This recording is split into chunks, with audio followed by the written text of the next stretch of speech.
In this video, we're going to take a look at our second sorting algorithm. This one is called insertion sort. So here's the basic idea. I have some set of elements, right? Of course, it's a sorting problem.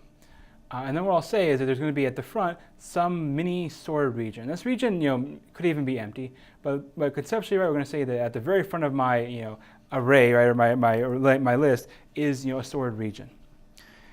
Now, let's say, okay, so this is how I kind of envision my data.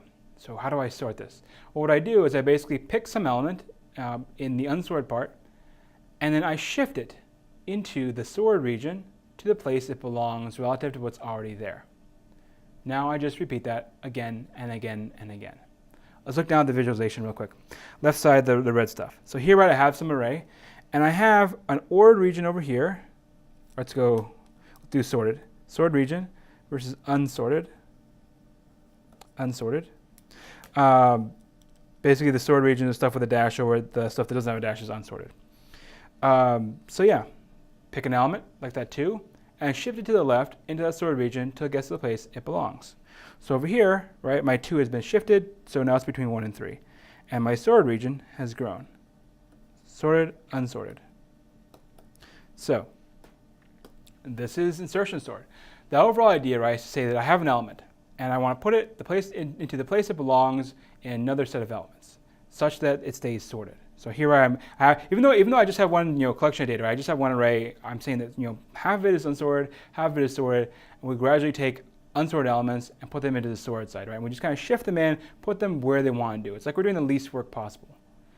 So yeah, this is our basic idea. You can see even another example on the bottom right. Basically, we have a sorted region, unsorted region. And here, right, notice that this is a little bit different than selection sort, right? So selection sort, we had the sorted region, unsorted region, but the sorted region, basically it was done. We would never have to go and move stuff around, right? We were looking for the smallest thing, move it to the front, looking for the smallest thing, move it to the front. We could just leave that region alone. It would always be the same. But you can notice over here, in our unsorted region here, we have sorted, unsorted, like over here in unsorted, I have a 1. And then really that'll need to end up, over here in sorted at some later time, right? So this is this sorted region here is sorted with respect to itself only, right? Previously, our sorted region was sorted with respect to the final result. It was done. We would never have to go back and revise what's there. Here's a little bit different. And this is actually going to be a nice thing for us because it means we'll have to do less work.